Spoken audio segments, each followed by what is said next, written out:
हाँ जी, अस्सलाम वालेकुम वरहमतुल्लाहि वबरकातुहू। माशाल्लाह से शाह साहब आ गए हैं। यार वो उनके रूम में भी, देवबंद के रूम में भी जाके कह दो कि शाह साहब आ गए हैं, वो फतवा ले ले मेरे बारे में। वो बड़े उछल रहे हैं कि शाह साहब आएंगे, शाह साहब को फोन कर रहे हैं हम, वो सेल्फी के ऊपर कुफर का फतवा लेंगे। तो बुला ले उनको, जनाब अली शाह साहब आ गए हैं, तो हम भी बैठे हुए, वो भी आ जाए। शाह साहब, सवाल आपसे ये है कि ये बाज लोग जो रिकॉर्डिंगों में एडिट करके और उनको जो है तोड़ मरोड़ कर करके, यानी हम तो माजल्ला सुम्मा माजल्ला किसी की शान में गुस्ताखी नहीं करते हैं, लेकिन वो बातों को तोड़ मरोड़ करके जो है वो उस चीज को चलाते हैं, और माजल्ला उससे जो है वो उनकी वो जो है वो उनकी जात पर जो है वो तनकीद होती है या उनकी शान में तनकीस होती है। तो इसके बारे में बताया कि इस गुनाह का मुर्तकिब असल में कौन होगा? वो कि जिसने बात की लेकिन दूसरे पराये में, और उसको दूसरे पराये में जो है उसको बयान कर दिया गया, तो असल में गुनाह का मुर्तकिब कौन हुआ, और कुफर का फतवा फिर किसकी तरफ जाएगा? जज़ाकुमुल्लाह खैर।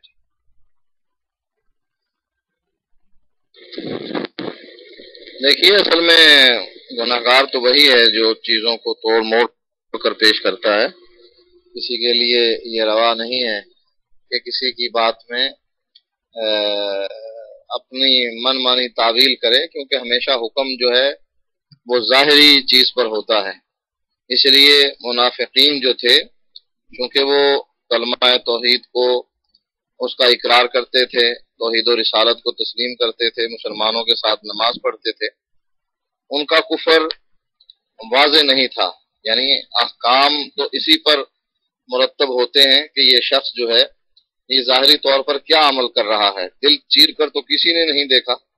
अल्लाह के नबी को अल्लाह ताला ने इतला दे दी थी कि ये लोग मुनाफिक हैं, दिल से मुसलमान नहीं हुए, लेकिन हुक्म तो ज़ाहिर पर है हमारे लिए। तो हम इसीलिए अल्लाह के नबी अलैहिस्सलातु वस्सलाम ने उनसे यानी इस हालत में कि उनको कत्ल किया जाए, ये लोग मुनाफिक हैं, इनका ईमान सही नहीं है, या उनका दाखिला जो है वो बैतुल्लाह में बंद कर दिया जाए, हरम मदीना से उनको निकाल दिया जाए, आपने कुछ भी नहीं किया।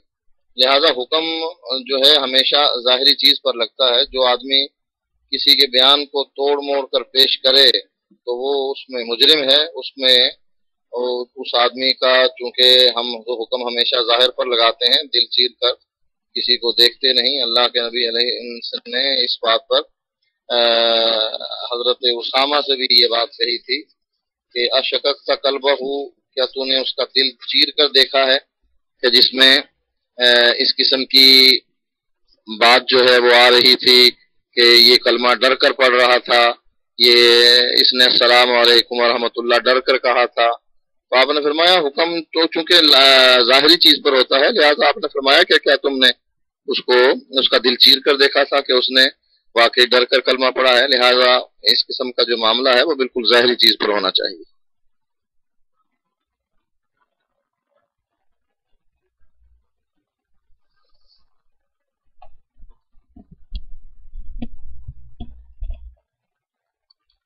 अस्सलाम वालेकुम वरहमतुल्लाहि वबरकातुहू। शाह साहब, सवाल मेरा ये है, क्योंकि हब्बू भाई आ नहीं रहे थे माइक पे, तो मैं सवाल कर लेता हूँ कि मक्की साहब जो देवबंदियों के आलिम हैं, उन्होंने एक फतवा जारी किया है एक फोन के ऊपर एक सवाल के जवाब में कि क्या शिया से शादी की जा सकती है, क्या शिया को अपनी बेटी दी जा सकती है। तो उन्होंने कहा बिल्कुल दी जा सकती है, लेकिन बेहतर है कि ना दिया जाए, क्योंकि बाद में बच्चे होंगे तो इख्तिलाफात पैदा होंगे। तो शाह साहब, आप इस बारे में क्या कहते हैं, थोड़ा सा आप ये बताइएगा। और क्या शिया के हाथ का ज़बिया है जो है जायज़ है? ये उन्होंने इसको भी कहा कि बिल्कुल जायज़ है। तो शाह साहब, ये दो सवाल हैं, इन दोनों के प्लीज़ ज़रा जवाब दे दीजिएगा। अस्सलाम वालेकुम वरहमतुल्लाहि वबरकातुहू।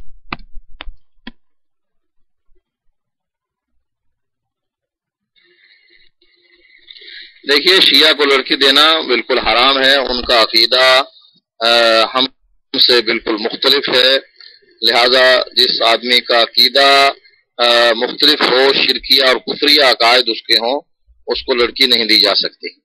बाकी रह गया ज़बीहा का, तो चूंकि अहले किताब का ज़बीहा हमारे लिए हलाल है, बावजूद इसके कि वो लोग काफिर हैं, दारा इस्लाम से खारिज हैं, मुसलमान नहीं हुए, कलमा उन्होंने नहीं पढ़ा, अल्लाह के नबी अलैहिस्सलातु वस्सलाम की नबूवत को उन्होंने तस्लीम नहीं किया, आपके बकौल वो लोग जहन्नमी हैं जो मेरी नबूवत को पाएं और वो मुझ पर ईमान न लाएं।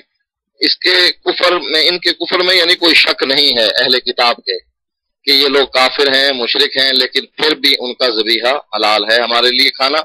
تو شیعہ حضرات کو بھی اسی اہل کتاب کے زمرے میں رکھ کر اگر کوئی آدمی ان کا ذبیحہ کھانا چاہے تو اس کی ہمارے نزدیک انشاءاللہ کوئی حرج نہیں ہے. جیسے اہل کتاب کا ذبیحہ کھایا جا سکتا ہے تو ان لوگوں کا ذبیحہ بھی کھایا جا سکتا ہے.